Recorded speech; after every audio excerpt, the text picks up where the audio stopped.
and welcome everyone. Thank you very much for joining us tonight here for another live session here on our Citizen Go channel. Today we have a really important conversation on our hands, one that we're going to be unpacking, which we're going to be unfolding, and it's about the United Nations and what's been going on at the United Nations over the past few months. Our focus today will be on the Commission on the Status of Women, specifically the CSW 70. This is one of the main annual UN conferences that take place every March or around this time of year, and they claim to shape or reshape even global policy on the topic of women's rights. Well, right now, what's happening is that negotiations are already underway. They've been going on for the last few weeks on what's called the zero draft document, which is what will form the basis, let's say, of the final conclusions. And these negotiations, they're more consequential than people realize. So what we want to do today is we'll be taking a closer look at what's really at stake, from the language being negotiated on, the tactics, the strategies used, and of course, the broader implications, what this really means for life, for family values, and of course, one underlying issue, the growing pushback against certain ideologies, namely gender ideology, which is being pushed within the UN system. So I'm delighted to be joined today by two fabulous guests. First of all, Caroline Farrow, joining us from the United Kingdom. Caroline is a mum of five, a well-known advocate on these issues, a legend in the game. Caroline, it's great to have you with us. How are you doing today? Yeah, it's good to be here, Sebas. And I think, as I said, I made a little video before we went out, just a teaser. And I was going through some of the draft documents, and people really need to know and really need to see what's in there. Absolutely. It's a lot to unpack, and that's why I'm excited to get to dive in with you on these issues. And we're also joined here by Anna Derbyshire, a mother of 10, Citizen Go's great United States campaigner, who has been on the ground up to quite recently, actually, in New York, as soon as these negotiations have kicked off. Anna, thank you so much for joining us today. It's great to have you on.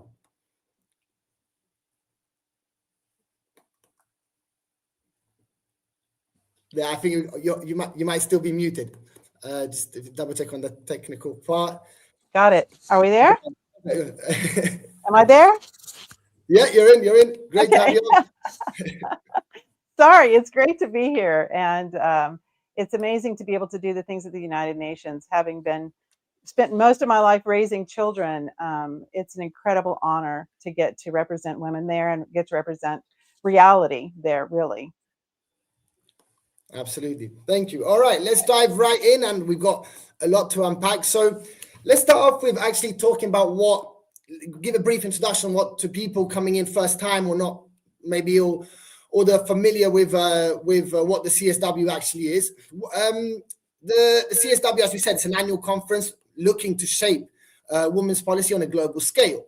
But the CSW seems to have something different with it when you compare it to different UN conferences. At Citizen Go, we cover several different UN conferences over the course of the year, and the CSW always stands out as something that has a specific kick to it, a specific touch to it. And let's uncover that for the people coming in firsthand, or the people who haven't heard actually enough about it. So Anna, you've been involved in this process on the ground from these last few weeks as well. You've been involved in the CSW campaigns that Citizen Go has run in the past few years as well. So for someone coming in, hearing about the CSW for the first time, what is it? Why does it actually matter? And how, as a UN conference, does it differentiate from other events throughout the calendar year?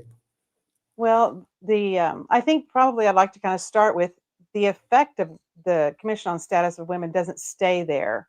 You say that it's different than the other commissions, and it is, but I think it is probably the one that influences the others much more. As a matter of fact, I was visiting with someone from the Security Council a couple of weeks ago, and he said they're seeing this language that they see at the Commission on the Status of Women in the Security Council, where they're talking about nuclear weapons. They're also talking about gender. They're talking about family.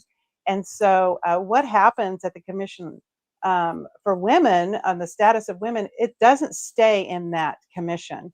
It goes and it spreads throughout all of what's happening at the United Nations. And it's a foundational place where family, where the rights of women, where the rights of those that have less, the world economy, those things are actually discussed there. And people don't realize that it's not just about women, it's about the way that our world functions. Does that make sense? Yeah, absolutely. And I think it's not just the topic is one thing, that it's not just about women, it's about social policy as a whole. And I think we're seeing it more and more, especially when it comes to also the shaping of national policies around the world, that really a lot of people like to disregard the UN, and rightly so. But there's a lot of funneling through the same ideas into national parliaments. And we're seeing that more and more around the world. I mean, even the issue of gender ideology, which has been quite prominent. The UN, in fact, I would go as far as to say that the UN has been quite obsessed with this idea of confusion, of gender ideology, gender confusion throughout its last documents, its last texts in the last couple of years. And I think we see it in our countries, in our home countries as well. I know, Caroline, over in the UK, there's been the gender topic up to today is still quite prominent, right? Yeah, absolutely. And we've had a Supreme Court ruling saying that biological sex is a reason to have different changing rooms, and biological sex actually exists in law. But what happens is that at the Commission on the Status of Women is that the kind of language is everything. So a single word change in the draft of what they're discussing can really reshape how countries interpret rights. And the things that they're saying become reference points for our courts and our policymakers, for NGOs and all the international agencies. Because the UN is so high level, it trickles top down. And so, one of the arguments that we've been having it with the Commission on the Status of Women is they want to discuss all women.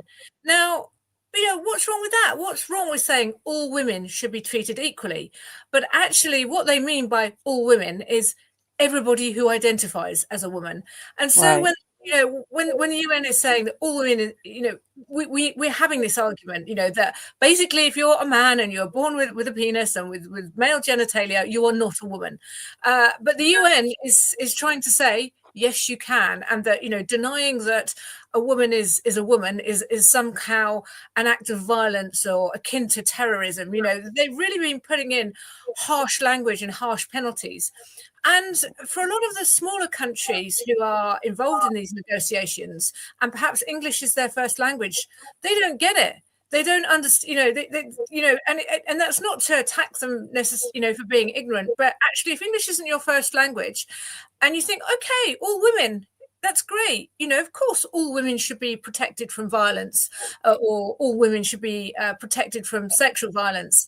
And then they start to expand definitions. So just as they've expanded what a woman is, then they're expanding what violence is. So, for example, saying that a man is not a woman and never will be one, that's violence. That's a form of violence, and the UN are saying you should be protected from that. And so, because the UN, for better or worse, has so much influence on every single policy, because people still think of the UN as this wonderful, benign institution, set up in the aftermath of the Second World War, that's looking out for us and wants to make sure that nations are at peace, and we're all holding hands and singing Kumbaya, for want of a better word.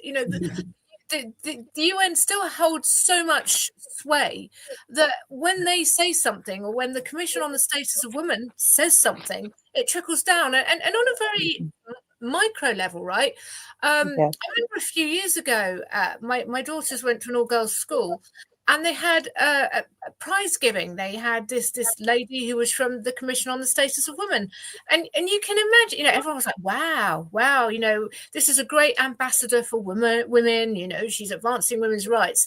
But actually, one of the people that was voting in all kinds of horrible policies, which would have meant, my girls weren't able to play sports without having boys on their team, or weren't able to get changed with dignity and privacy, because some guy who thinks he's a woman would be allowed in on their private, intimate spaces.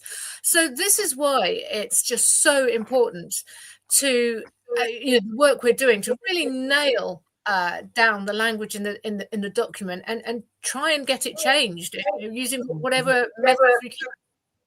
Absolutely. Yeah, Anna, we can't see you, Anna. Do you want to double check on the camera if that's possible?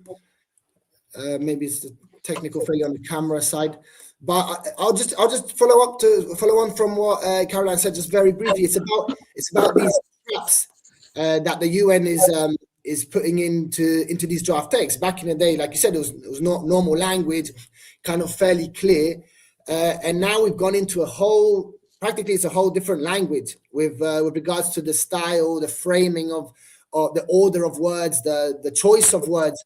The ambiguity is really quite striking. And in fact, from a linguistic point of view, English is a language that permits that. English is an incredibly rich language with open-ended definitions when it comes to certain vocabulary. So it's pretty well tailored to exactly what they're trying to achieve.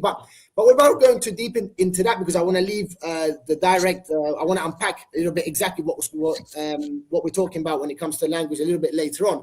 I want to just quickly talk about what the effects are, because just like Caroline said, like the effects are with us, the social policy. Anna, you mentioned this is social policy as a whole. It's not just women's policy. It's everything. It's our day-to-day life. It's education. It's funds. It's court rulings. It's whatever that could be surrounding us in any given moment. But there's a thing called customary international law. So in the UN, you've got, it's technically speaking, it's not legally binding documents, right? They're not legally binding documents. They're the ones they will finalize. But there's an idea of customary international law, which is really ever present, especially in the last few years. And this is the idea that's referring to the fact that despite it not being binding, it kind of is, because states repeatedly follow them and treat them as law. So you're repeating a lie until it becomes the truth. It's like a domino effect. Well, and the thing too that we have to realize, Sebi, is we are also talking about funding. So anything that comes to through the United Nations, anything that comes through treaties between nations will be bound to the resolutions that are created at the United Nations, even though it's not binding law. When you're talking about funding, you talked about education, and you talk about funding education. Well, okay, so you get money. You're a nation that is struggling to educate their children. You get funding through the United Nations. Well, that means that a huge percentage of that has to go through the educational entities that they pick. So you might get $100,000 to help educate, but $90,000 of that is going to go to Planned Parenthood International to make sure your children have comprehensive sexuality education. And that's part of what is funded. And so they're not free to use the funds that they receive. Therefore, it creates policy. And like you said, it trickles all the way down, especially to education. And that's, I think, the primary goal is to really start in kindergarten all the way up. Yeah, absolutely. I see it more or less like a conditionality clause, almost, to see how much more they can kind of eat away from customary practice, from accepted practice, and change that into something that they want to normalize, right, from year to year. And they have these smaller countries held to ransom because, the smaller, more conservative countries have to face a really hostile environment, because nothing is, as Anna says, nothing is without strings. So actually, they want certain education providers with a particular agenda. Because, for example, you were talking about in the UK. And of course, the UK has been the leader in pushing back against gender ideology.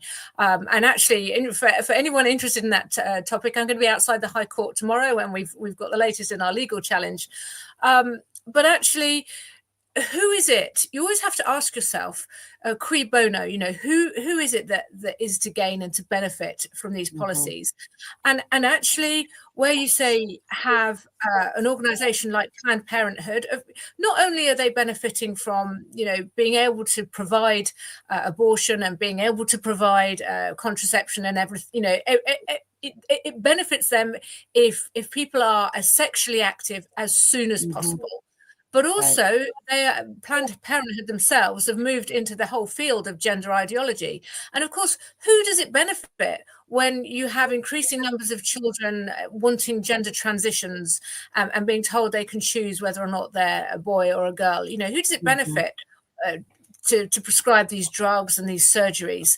So it is absolutely wicked what is going on, because they're using the Commission on the Status of Women to manipulate language and ideology and then impose it on these smaller countries who are having a really hard time fighting back against it, because everyone has their own embedded notions and thinks, oh yes, okay, smaller, more conservative country, you're just terrible bigots, aren't you? You don't want people being taught to believe that girls can be boys and vice versa. So yeah, it is a bit of a stitch up.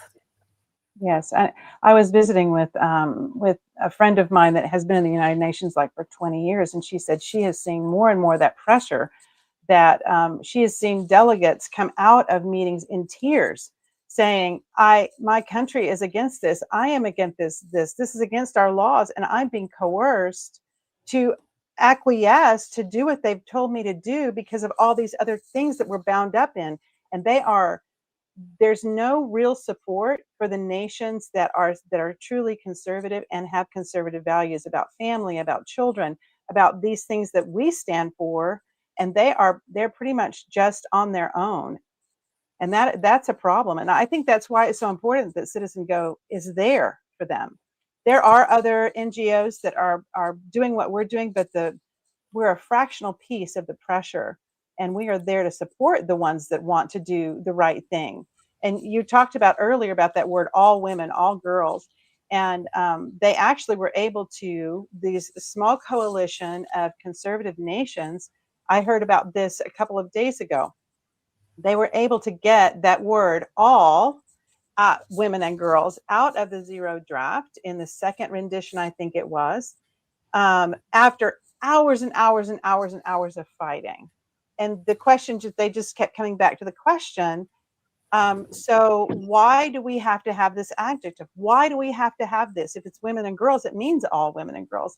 And it's interesting because the opposition that was trying to get that word all, which of course, as you described a minute ago, Caroline, actually means trans women and men. And the opposition would not come out and say it. They wouldn't say, well, because it means that wouldn't include trans men, trans women. It would include those men if we don't keep that there. And because they can never defend it outright, they were able to get that word all. And she said it was a 3-letter word. I was sitting there with her and she said, which is a 3-letter word. And it took us all day to get that out. Such a small word, but such an important one in that context, of course. Yeah. And the pressure is massive. The pressure is really, I mean, we've spoken to delegations who each and every one, they talk about the pressure from, as you said, from a top-down kind of approach, which the UN is enforcing more and more. So you've got that pressure on. That's why what like you said, what Citizen Go do ahead of these kind of conferences, ahead of the CSW specifically, is vital, because we are the ones going over there talking to very often the smaller nations, the ones who precisely are more prone to being coerced by the UN lobby, by other lobbies, by UN agencies deeply funded from foreign financing, actually, in fact. And that's why we are bringing our voice to them and speaking with them, seeing their perspective, giving us their perspective, and showing them really what the situation is. I mean, we've got now experience at this conference for several years, and we understand a little bit what the topic is. But certain governments, where the governments have changed or the people have changed, the staff has been more like transitioning from one part to another. Mm-hmm. So like this is crucial what we do, and that's why I want to invite anyone who's been following our work at the CSW to stay tuned, to stay involved as well over the course of these next few months, as we'll be updating on every part of the text, every part of the conference that kicks off on the 9th of March. Also, if you haven't already, please sign the petition, which you will see coming up on screen over the course of this live. It will be stopunagenda.org. That's stopunagenda.org. So going back to the issue of ambiguous language, I wanted to double check with you again your perspectives, because this is incredible. I mean, like we said, a small word like all can change so much. But before the actual language in general, every year the CSW, what it does is it chooses a theme. And of course, we love these decorated, flowery themes of justice, of equality. This year happens to be justice. In fact, more precisely, access to justice. So this is the general theme by which the let's say the zero draft has been directed, has been driven, and yeah. So the issue here has been what we have been highlighting for the last few months has been this issue of all women and girls. In previous texts, I went back to 2000, 2005 texts where just women and girls, that was sufficient because there is only women and girls. It's kind of self-explanatory, self-defining. So now the fact that all women and girls, it definitely means something weird, something devious is going on. In fact, in some conferences, I've seen even more radical versions of this, where women in all forms. I don't know if you remember, Anna, we were uncovering one of them. We've seen it in the past, even to that extent, that women in all forms, whatever in the world that may mean. So this is the erosion of the legal definition of language. I want to go into again the repercussions of what this can mean, because again, it gets trickled down, as you said, Caroline, into our systems, into our education, into court rulings even. I mean, a lot of people quote the UN as a fantastic, ever-loving organization. We can only seek the best for all of us. But look at even prisons. This could affect prisons.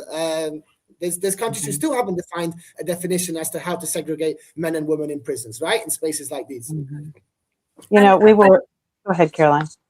Well, I was going to say, and this is why the language is so important, because, you know, definitions matter. And when you remove what a clear definition of a woman is in this policy language, you're weakening protections that were originally created to safeguard women and women's rights. And you know, as you said, Sabas, this affects prisons. You know, we've seen some horrible cases in the UK and Ireland in particular of really violent men being put in a prison with women because, you know, they've been allowed to identify as women. And, you know, the term woman has been broadened out to mean anyone who says they're one.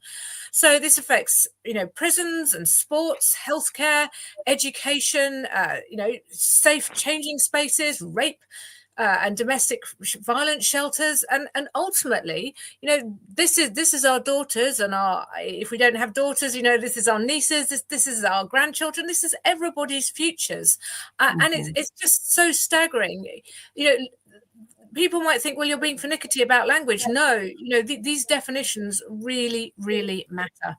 You know, when we were at the United Nations last year, Sebas, and we were in a side event, they have different little like panels, four people in a panel.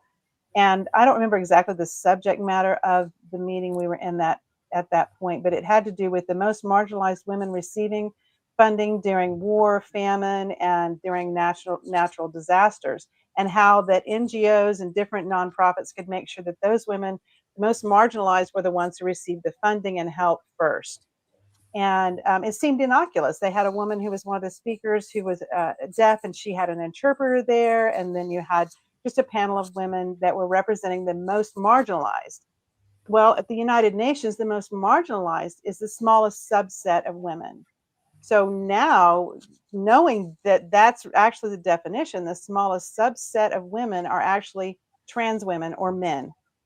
So one of the questions that I posed to the panel was, so how can NGOs, how can nonprofits ensure that whenever the most marginalized women are receiving funding, that funding doesn't actually go to men? And the person who was doing the interpreting for the woman who had spoken, who was deaf, stopped translating. She didn't allow the question actually be posed to her. The woman who was in charge of the panel, who was the panel moderator, she said, you know, we don't, that's aggressive language. We're not going to, and they refused to even allow the panelists to answer how that the woman who is deaf from Nigeria living in a village in a drought is going to receive money before a man. Yeah. They refuse to answer that. And that's part of the aggression, is that it's an aggression against women, and men are standing back in front of the line of women who need the resources that the world has to give them, and they're being blocked again. Exactly, but again, it's because the word marginalized here was used again for is open to reinterpretation. So in Right. theory, for them, marginalized can be a man who hasn't been accepted by enough people, by his community, by the people around him as a woman who he claims to be. And and again, this goes back to how dangerous. I mean, 2 + 2 is 4, and not 4, 5, or maybe 6. Like there is one definition to certain things that have to be kept structural and agreed upon. And this is why, again, we reiterate always the importance of the language of the text over the course of these negotiations. The idea of justice as a theme, we've spoken about how it transcends into the gender issue. There is one other issue I want to highlight here, because it's in the general title of the Zero Draft document for this year. In fact, I'm going to read the whole title, because you'll love the words they use. It's an art. You've got to give it to them. It's an art, the way they use. It is. I love the way you've said that, Sebas, before. You said it's this beautiful art form they have. It's incredible. Exactly. Just hear this one, because it's brilliant. Ensuring and strengthening access to justice for all women and girls, including by promoting inclusive and equitable legal systems, eliminating discriminatory laws, policies, and practices, and addressing structural barriers. So this is in the title theme. Now, I want to go into the idea of this part of structural barriers, because I was a bit curious. I was like, what do they mean about structural barriers? And I thought, what's the main obstacle here? What could it be? Mm-hmm. And I go down to paragraph 7, around paragraph 7, and I see that within these ideas of obstacles can be, in certain situations, referred to parents being an obstacle. And I've seen radical texts in the past of the year. Again, this is nothing new for the UN in the last few years, but the idea here, in a conference that is supposed to defend women and all these things they claim to be, to start waging war on parents in this context, for me, is unbelievable. And it's the idea of trying to be the primary. The UN wants to be the primary educator of children. Children are always at the receiving end. They're the prime target of everything, really, that comes out from these kind of legislative texts or ideas. And I wanted to see what your take on that, both of you, Caroline and Anna, as mothers. What I mean, surely the parent is the first point of reference, point of education, point of everything, of moral understanding, everything, right? It's chilling, actually. It is really chilling, and we already have too much of this in all of our nations already, with our states trying to decide that they know better what's best for our children than we do. And it's this whole idea that if you're, gender, once again, gender transition is at the heart of this. So it's if your child decides, if your son decides that he's really a girl and wants to take on female pronouns and a female name and dress as a woman, and then obviously social transition always comes hand in hand with this surgical and medical transition. So if you as a parent want to say enough, stop, and you're not going to sign off on your children's gender transition, then you're somehow a structural barrier to women receiving justice. That's how it's packaged up, because there's this woman wanting to be accepted as a woman, and the parents are being a barrier to letting them have full equality. And it's, as parents, we know our children best. We know our children better than anyone, and it's always that yes, there's always a balance between, you've got to accept that your children are growing and you give them autonomy, in tranches, really. But most 14 or 15-year-olds, and I speak as well, Anna's got double the amount of children that I have, and I have a fair few. But my 14 and 15-year-old can't tell you what they want to do when they grow up yet, and that's fine. There's plenty of time. But actually, we're entrusting children who very often can't even decide whether they want to go to the cinema or to go to Starbucks or something next week with these decisions, which is going to lead to lifelong sterility, infertility, a litany of health problems, because we know that actually maybe they've spent too much time on the internet, too much time on Tumblr. We know them better than anyone, and perhaps they've been easily influenced, or they've been bullied in the playground. Perhaps they might even be same-sex attracted, and yet we do not want them. I say and yet, but we do not want children permanently mutilating themselves and ruining. They don't know what it is to be an adult. So how can they, before they're even an adult, make these life-altering changes? And the UN is sort of saying, well, actually, if parents won't allow children access to life-altering medication and sterilization and mutilating themselves, then perhaps they're a barrier. And we're seeing that. In America, we're seeing cases of parents being banned from looking after their children being removed, or parents who are separated. A father won't pay for his child's gender transition, being fined by courts and banned from seeing a child. Very fact, we had Billboard Chris on podcast or on a live stream with us. And he has experienced devastating consequences for refusing to go along with his child's gender transition. So it's really scary that parents who are skin in the game. I always say this about every big decision that a parent has to undertake. Parents are the ones with real skin in the game. They know better than anyone, and their decision has, I won't say it's always right, because obviously there are some parents who think that gender transition is wonderful, and clearly it's not. But actually, this idea of saying parents are automatically, if they don't agree with what their child wants, are somehow the enemy and a structural barrier. It's about dismantling the family, ideas of it. Just sorry, I've ranted too long, but it was a really chilling one. Really chilling. It's like they're preying on confusion, on the confusion of young adults, children, teenagers. Let's say specifically, maybe in this context, and that's why it's so dark, because they're literally preying on a moment where the kids are so fragile. It's puberty, adolescence, teenage years. Kids are fragile. They're confused, and it's very easy to confuse them further. And that's why this is so dark, because that's kind of the objective: confuse them, and then say, we are the ones who understand you. We get you. You have you might be this, you might be that. The parents are the ones perhaps giving you all these obstacles. So think about that again. And that's why for me it's dark. Well, and the thing that I think too, because we're talking about the Commission on Status of Women and the United Nations, what you're talking about are the results.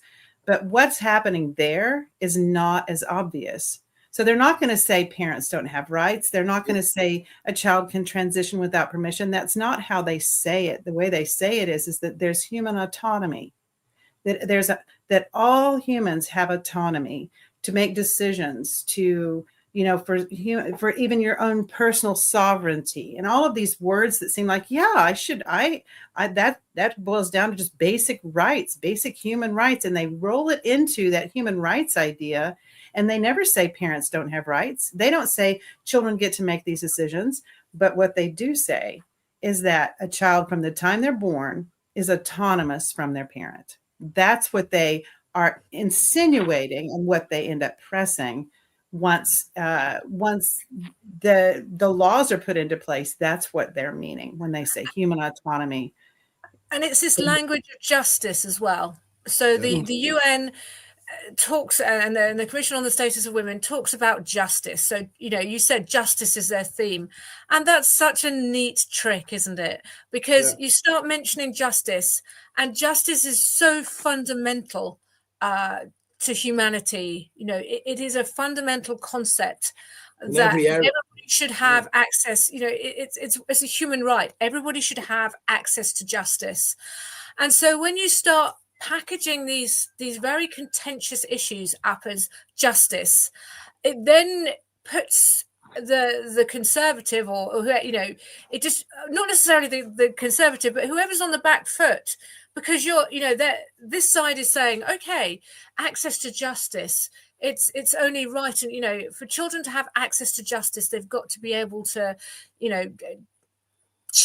have gender transitions, and yet it's very difficult to argue with that concept, because it becomes a moral obligation, doesn't it? You package something up as justice, and then suddenly you opposing what they've packaged up as justice, no matter how horrendous and how horrific it is, you then automatically become the oppressor.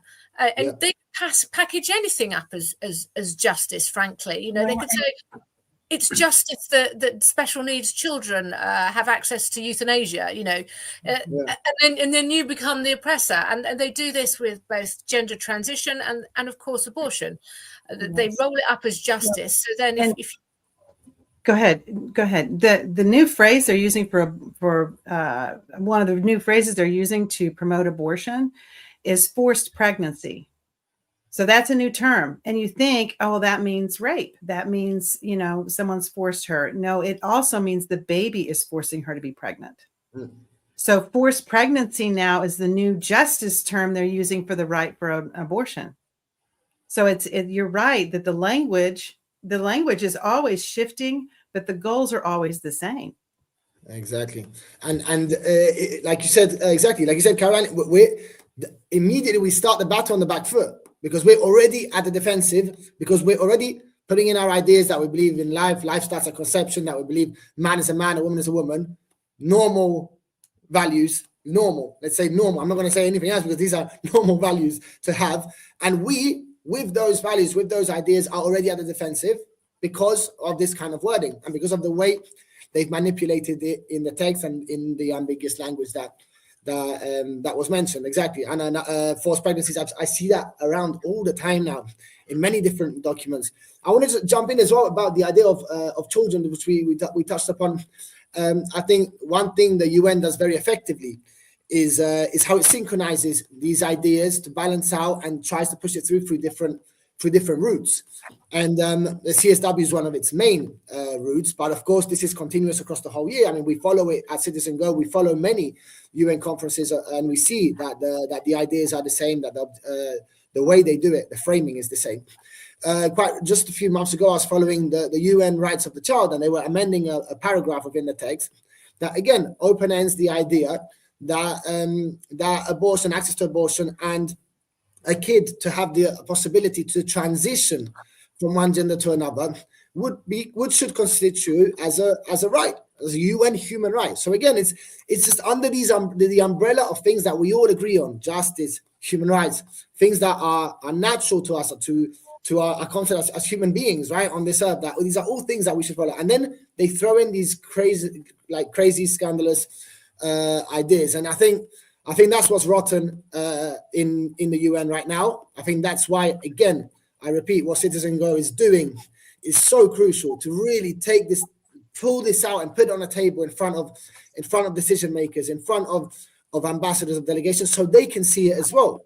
Because not enough people see it, and again, I think we saw it last week when we were going across these countless meetings across delegations with Anna, with you, and some of the team.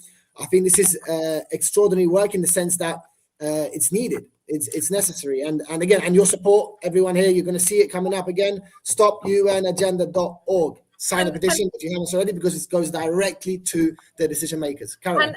And interestingly, so one of the things that I know when we go to delegations and we speak to them and say, we give them the petition and we say, look, thousands of people have signed this, and the delegations are really interested because they are perhaps bogged down in their own bureaucracy, and they're not aware that the public is aware. And so actually, for some of these countries, when they see a petition with thousands and thousands of signatures on, it actually gives them the courage to go ahead and strike that language out, or to make their voice heard, or sometimes they'll even walk out of a meeting rather than have to be put in a very hostile situation.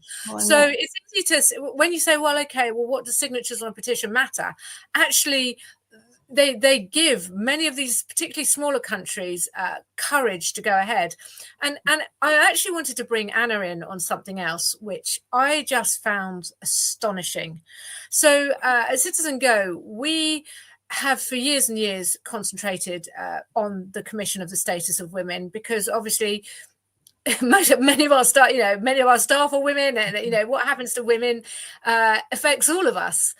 And Anna was telling me a couple of days ago that you were talking to is it a retired military guy who is on a commission about it's about nuclear weapons, right, and defense. He's on the Defense Commission. Yeah. So ostensibly, absolutely nothing to do with perhaps the issues that Citizen Go works in, because we tend not to get deeply involved in geopolitics. So this guy was on a commission about nuclear war and peace initiatives and military initiatives.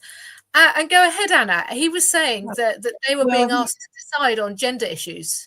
Yes, he was astonished by that. And because I asked him, because he was like, well, I'm not on the Commission of the Status of Women. I'm in the Security Council. But he went on ahead and he met with me so that he could pass this on to the person who was in the commission. And so as we were looking over the documents, and I asked him, I said, so do you ever see any of this language concerning gender, concerning, the issues that we're facing? And he said, yes, all the time. And I said, in the Security Council? And he said, yes. And he said, I've always been very curious as to why that's all there. And the thing about the United Nations is once it's passed in one commission, then it becomes the protocol for another commission. It becomes what is now accepted language at the United Nations. So it's not staying in the commission. I think I said this earlier. It's not staying in the Commission on the Status of Women. It's bleeding over into everything, because the attack is coming up the family unit, reality, real biology, all of those things. It's under attack, not just in the commissions you'd think they are, but in the areas that it seems like, why would it be here? But the reason it is because if they can vote a yes here, and all the nations of the world agree that we shouldn't have nuclear weapons against anyone in this, and they throw gender in there and the gender ideology in there, then that becomes language that they can carry over into the other commissions. And it's a soft underbelly, because no one's paying attention to it there. So it is a crazy reality for the delegates that they're having to deal with this on every front, not just in the human rights areas and the things you would expect them to be.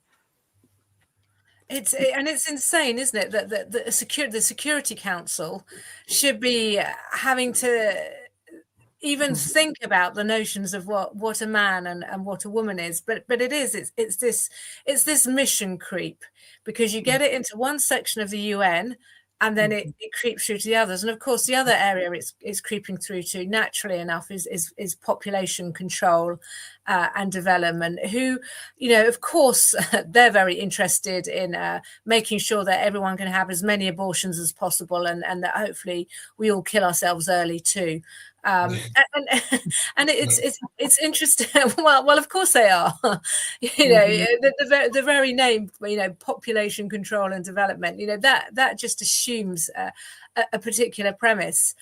Well, and this might be totally far off to the notion, but the World Health Organization isn't about the health of people on the planet. The World Health Organization is about the health of the world. Therefore, they feel it's their obligation to make sure that the planet survives humans. And that becomes their primary focus now. So that's a total side note, but that is part of it. Yeah. Yeah, just like the Security Council is concerned with security and the safety of the world and world peace. So what are the odds that next year the Security Council comes up with the idea that gender transitioning is for world safety, right? Or for world security? I mean, it's the same kind of idea.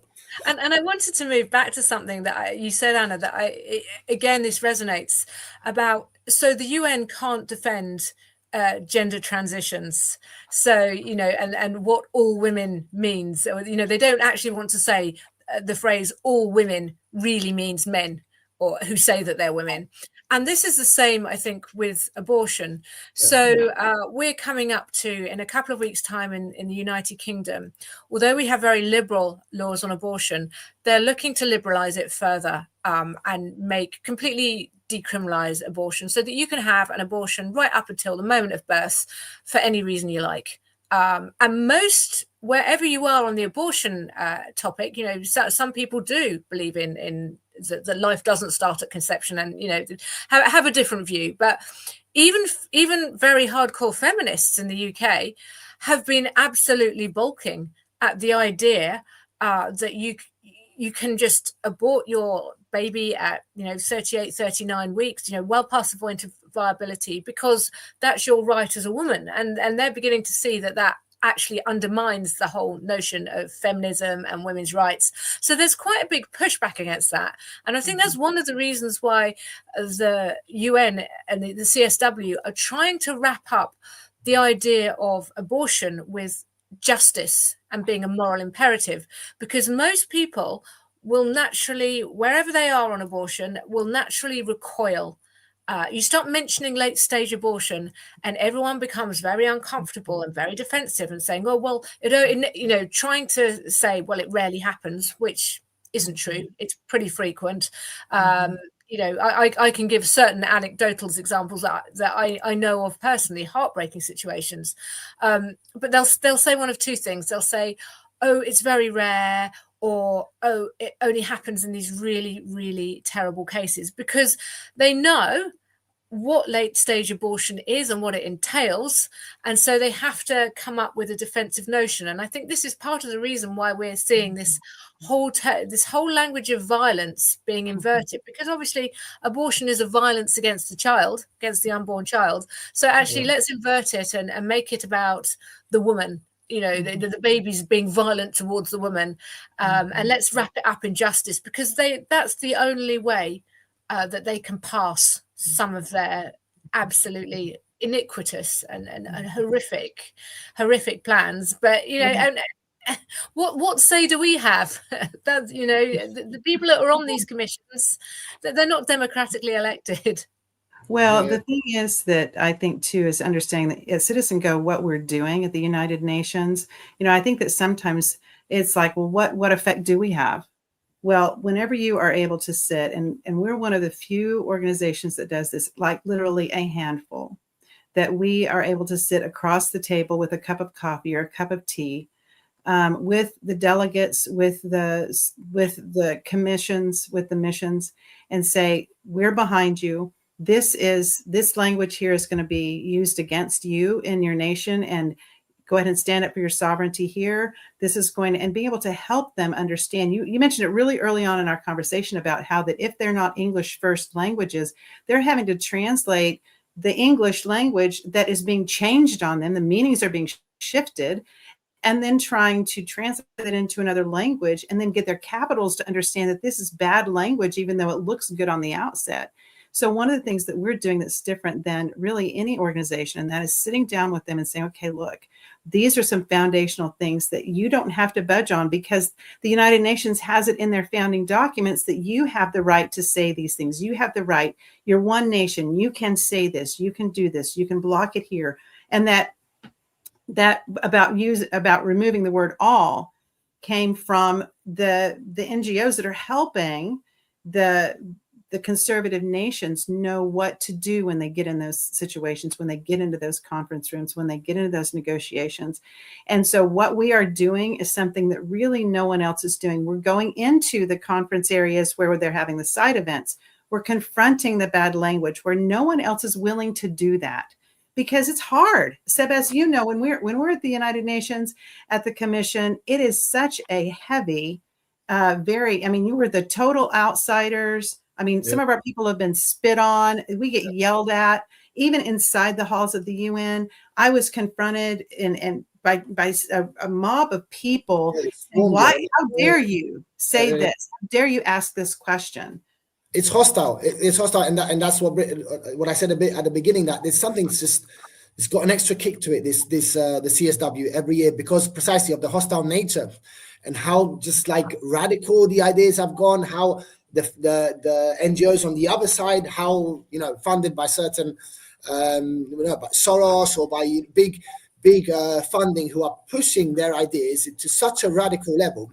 that puts us we are always a minority. I mean, we are now the minority in many spaces, but here specifically, and we feel that. We feel the hostility towards us. You felt it. I felt it in being there in every year, and that never changes. And that's why, again, all the more it's more important the job that we're doing, because we're going inside route through countries that still share the same values as us. And I wanted to add to that really the interesting thing here is that, okay, we know we are fighting a big agenda, but the funny thing is most countries don't want this. Most countries don't want the UN to impose some kind of ideology onto their constitutions, onto their societies, onto their countries. They don't want it. Nonetheless, it's still continues happening, and they are still getting closer and closer to achieving that. But really, these countries don't want it. These countries are countries which are tied quite strongly to their religious foundations, their social foundations, their cultural foundations. These are the things that they should be tied towards when in their constitutions and in the national governance, and not some top-down ideological approach, which is essentially completely an affront to women's rights, really, and an affront to normality and nature as we know it. So I think that's important, that the reason why we have a real chance and we do achieve a lot of success in the CSW, and we've had a lot of success in the past stopping things like comprehensive sexuality education and things like that, is because exactly we are really getting into we're siding with countries that ultimately share the same values as us, and there's more of them than we think. There really is, and this is a huge help for us as a bloc going forward. They are the ones carrying our voice as well in the negotiations process. And every single nation has one vote. That's it. They each have just one vote. And because they do have one vote, every vote really does count. And what we're doing is helping them stand and stay in the room and vote. Instead of saying, well, I don't know, I don't understand this language, I want to vote wrong, so I'm not going to vote at all, I'm going to abstain because I don't understand. And we're helping to bring to the missions that don't have the support that they need. They don't have someone whose primary language is English. They don't have that in their office. We can go in and say, okay, this is what this means. So now then they can make the decision to vote without feeling like that they're being blindsided. And that is something we are doing with the signatures, with the funds that we get from those that support us, and every single vote we get inside the United Nations weighs the same as any other. And I don't think I'm a modest Brit, so I'm not very good at blowing my own trumpet or our own trumpet, but no other NGO is actually doing what Citizen Go does at the UN. And it's why some of the apparatchiks are keen to get us out and to silence us, because they know what we're doing. They know that we are, talking to smaller countries, or to all. I mean, we lobby everyone, to be fair, but they know the power we have. And this is why we're finding that our delegates or our team members are finding that maybe they can't get their access this year. I know it's happened to you, Sebas, hasn't it?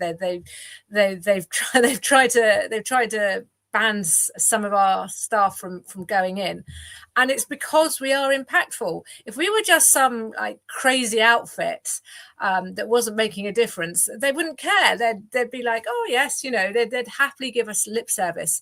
But I mean, last year it was astonishing.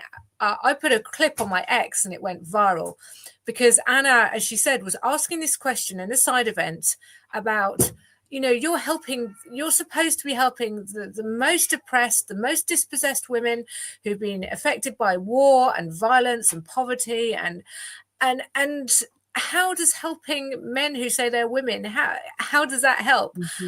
And this woman just said, that's so offensive. So offensive, I'm going to shut that. And we're not going to have that discussion here, thank you very much. And you know that you're kind of right on the mark when you've got the UN trying to kick you out, and you're not even allowed to ask the question. Yeah. It's funny, the hypocrisy. They talk about the CSW is to defend women, is to promote women's rights and all these things. So I'm personally barred from this year's event for the stance we've been taking throughout the years, pro-life, pro-family, and against rejecting the ideological approach. They do not like us there. They know we are weighing in more and more into the decision making, but also into the negotiations process. We have good relationship with many delegations who are starting to really move a resistance to their agenda. But the funny thing is, the other day I was coming across the list of side events, and me, for example, someone who is pro-life, pro-family, and believes a woman is a woman, a man is a man, and that life starts at conception, and that unborn girls' lives matter, I'm barred from this event. However, one of the key sponsors of some of the side events this year is a guy like the Gates Foundation.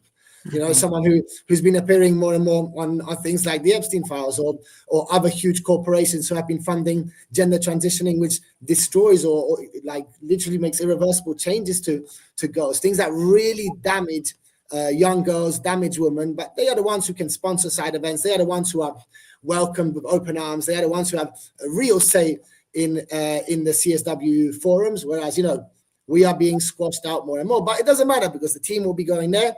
The team will be there at the CSW as soon as it kicks off. We continue to be in touch across the process of the negotiations with delegations. And of course, if you continue to be happy with what we are doing, do not forget to sign a petition, support us, stay tuned, stay updated with what's going on. That will be stopUnagenda.org, stopUnagenda.org.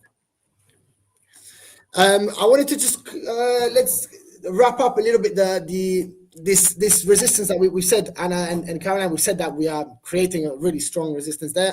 I personally have felt in the last trip to New York and the last meetings that we've had that people are more awake this year. Delegations are more awake this year. The voice is resounding. The resistance is stronger. And like we said before, not every country is agreeing. Far from it. And I think that's key to build on that momentum. I think we've got a lot of momentum going forward. We've got a lot of momentum going into the final stages of the process and right into the beginning of the events. And I think it's going to be a very interesting environment this year. Anna, what are you expecting from this year's event? Well, I'm really excited about our team going and asking those important questions inside of the different the different side events. I think that's going to be. I think they're going to feel a pressure there that, like I said a minute ago, that we haven't had at the United Nations. And I'm excited about being present to watch that begin to unfold. Yeah, it's going to be great. Well, we've got some good messaging this year as well, I think, haven't we? Pushing back against gender ideology. I think we had 1 year. They went nuts. We had about five vans, didn't we, saying ideology is not biology, and we have adverts up in Times Square as well. So people are aware of the message and what we're doing. Yeah. Triggers emotions as well. Many of those vans were vandalized in the last few years as well.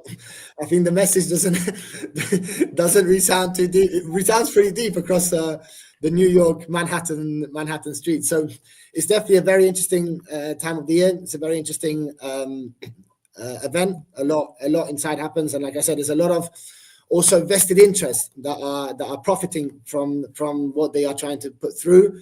They are profiting from the ideas, from this corruption of children, this corruption of nature, essentially this confusion that they are trying to really instill within these texts. Yeah, so I want to say one more thing. I want everyone to remember that what happens at CSW doesn't stay in New York. Even here in the United States, it affects all of us because it does come through our universities, into our curricula, into our high schools, and all the way down to our kindergartens from spring to fall. That's where you start seeing the curriculum changing, and it's going to affect our lives unless we stop it now. Absolutely. What happens at the UN never just stays at the UN. I mean, the language being negotiated often becomes the policies and laws, or at least law proposals in our countries tomorrow, right? So this is why these discussions matter. This is why awareness matters, and this is why what we're trying to do here, especially also with this space here, with this forum here that we've had, with this hour-long conversation where we've all kind of given our insights about this, is all in order to show what's going on, to give to generate awareness in a space where many people don't actually have access to and don't really know what is happening behind those closed doors. So we want to keep citizens engaged, keep citizens awake. We ask you to do that if you are a warrior of life and family, and if you will continue the fight with us, moving over to the events in March. Please stay with us.